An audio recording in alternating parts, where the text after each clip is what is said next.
your experiences says a lot about how you parent or how you teach a child.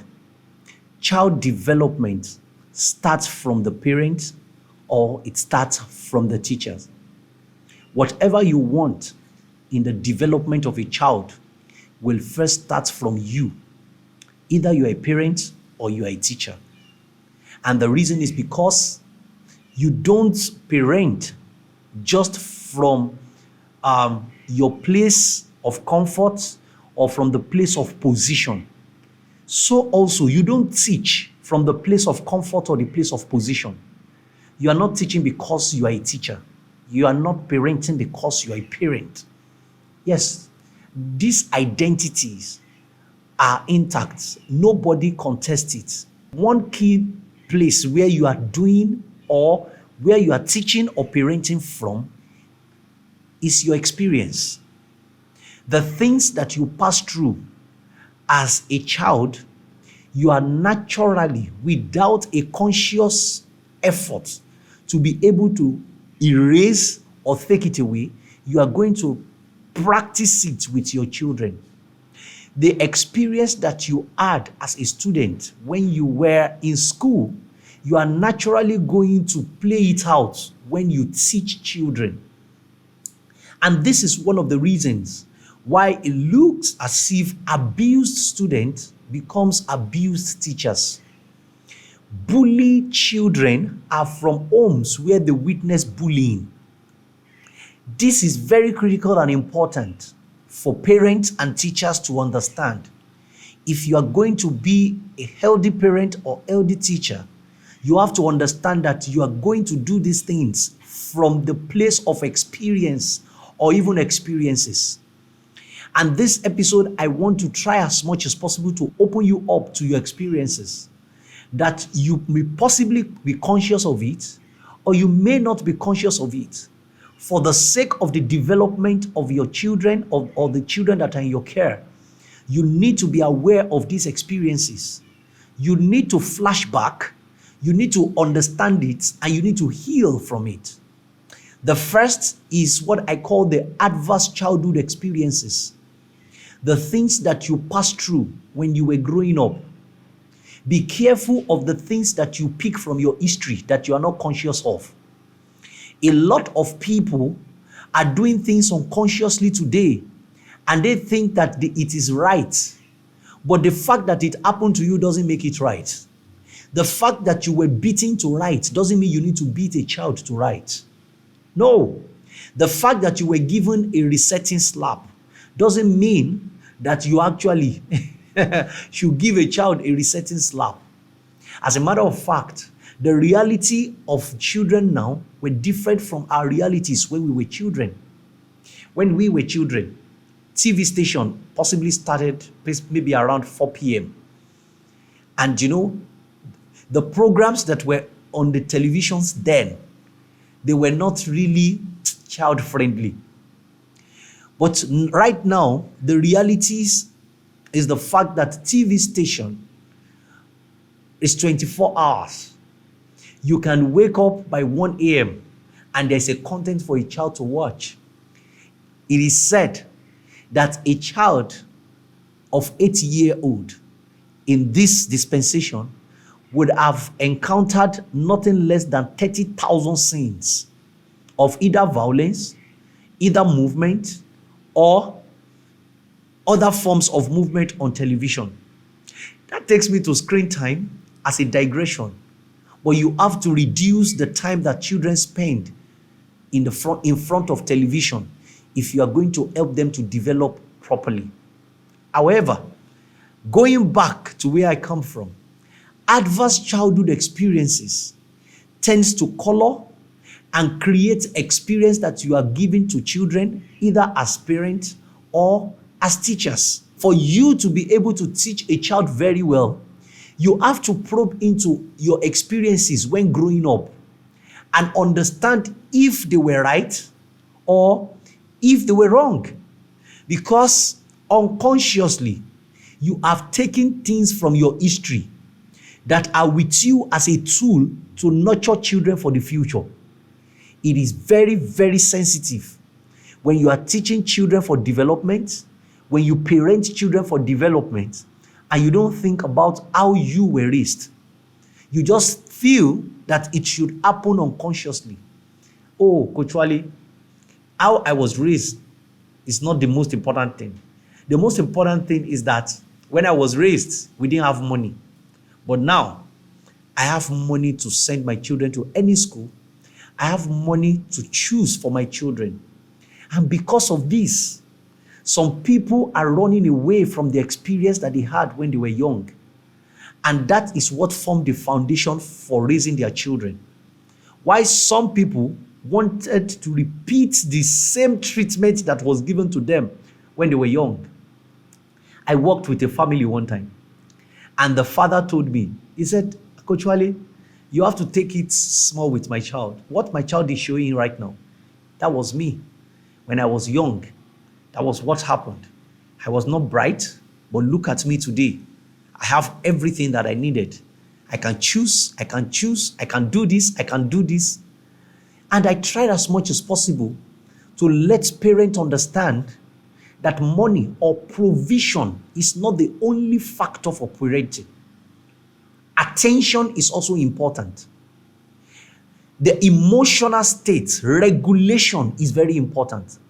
Ability to balance privilege and control is a very critical tool in parenting. If you don't know how to balance the privileges with the control measures that you put in place, when we were young, the control was very high and the privileges were low. Wait, you're welcome to my YouTube channel. My name is Wale Adejuigbe. I'm often called Coach Wale. I'm a school management consultant, teacher trainer, child psychologist, amidst so many things that I do in the education space. In this, my channel, I'm going to be speaking to parents, I'm going to be speaking to teachers, school leaders, and even children to help you to be able to see to the total development of the children who are the future of now, to be able to get this information and to enjoy the beautiful episodes that I have for you on this channel. Please subscribe to my channel and click on the notification button so that you can be informed every time I drop my episodes on this channel. Thank you for doing that. And I have juicy works for you on this platform. Thank you. But this generation of children, the control is very low and the privileges are high. Every sensitive parent must elevate control because we cannot even reduce privileges. When you try to reduce privileges right now, I promise you, some people around you will scold you.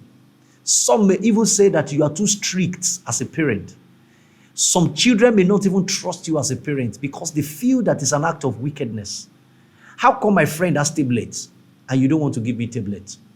All my friend in school has phone. Why don't I have a phone? I need a phone.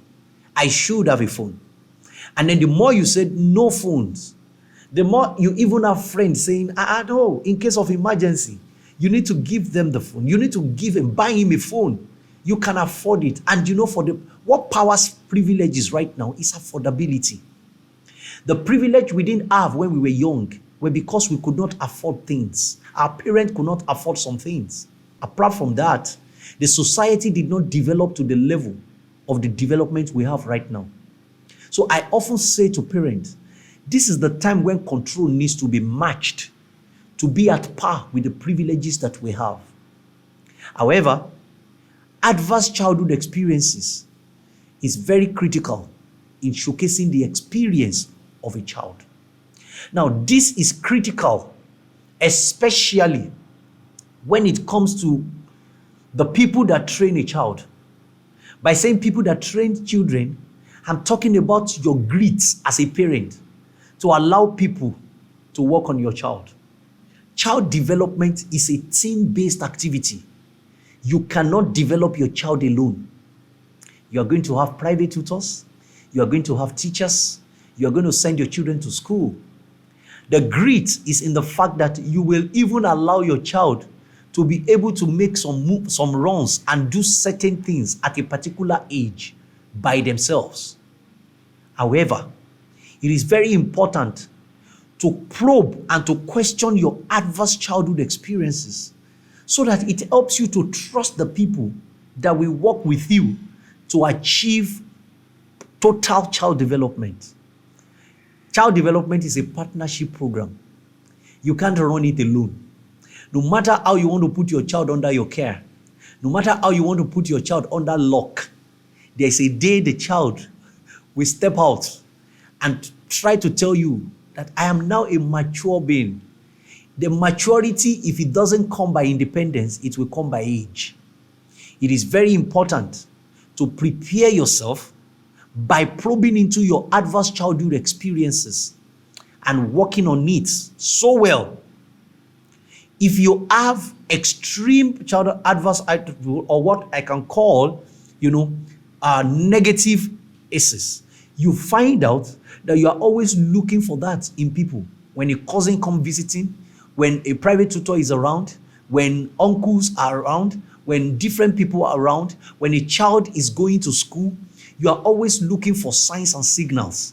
And you are so tuned. Why? You are trying to avoid your child experiencing what you have experienced. Some people are even afraid, some single parents are even afraid of getting married again. Why? Because possibly they were product of divorce, and from remarriage, they had their own adverse childhood experiences. I need you to heal, because your healing will help you to be clear and to understand that it doesn't take experience alone to raise a child. It takes intelligence. You need tools right now.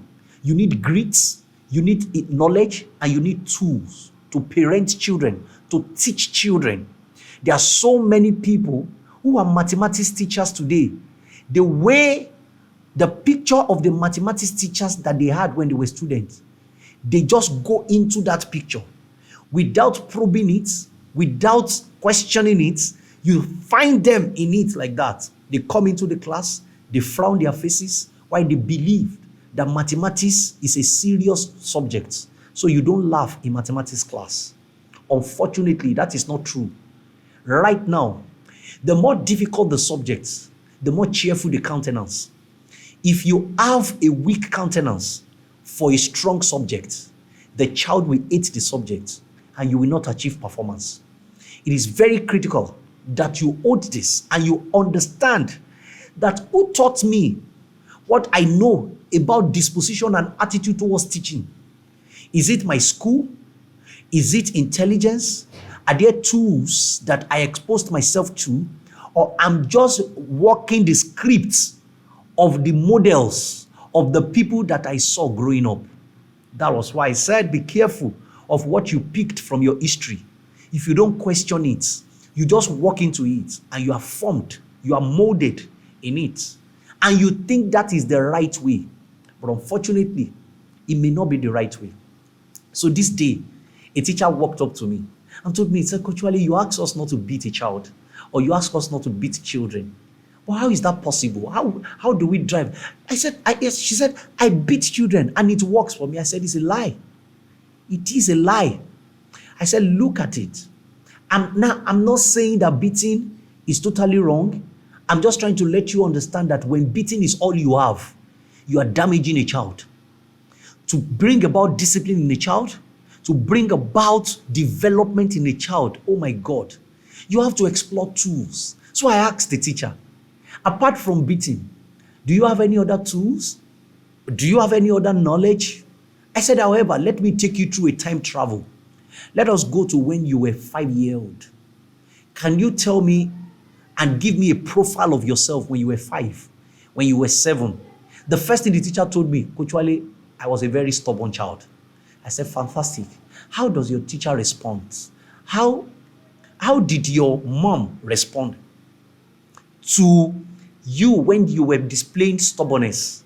Oh, said my mother did a lot in place of combating it. Said I carry mortar and pestle. I will be sweating. My mom will beat me because when I feel like I need to drop this mortar, I dropped it. I said, look at it. By the time I sat down with the teacher and I begin to take the teacher through the journey of how the adverse childhood experiences that she was exposed to, she has entered it fully. And now she had 5 years and 6 years in her class. And her natural response is actually the way the parent and the teacher responded then. That is the way she responds. So I began to advise her, you need to go for training. You need to adopt tools. I said, because the children of the future or the people of the future cannot be raised by the practice of the past. Because the realities of the past is not even our current reality right now. Talk less of the realities of the future. And the problem of adverse childhood experience is that it's transferable. It is transferable in such a powerful way that when you are exposed to an adverse one, it is called adverse. Adverse from adversity. When you are exposed to it, you naturally expose others too. And it begins to move across board. It is not as a result of an imprint. It is because nobody was strong enough to combat it with knowledge, with grit, and with tools. So how do you combat adverse childhood experiences? Those three things. You need sound knowledge. You need to understand the tools. There are tools that you need to do better than the way you were addressed, the way you were raised, the way you were taught, the things that your dad, your mom did to you. You need tools. If they had better options, I believe they will have explored it. You should be responsible to explore those options so that you can raise a child for the future. I want to stop here, and I believe that you have gotten me well. Please do well to stay tuned on another episode. Thank you.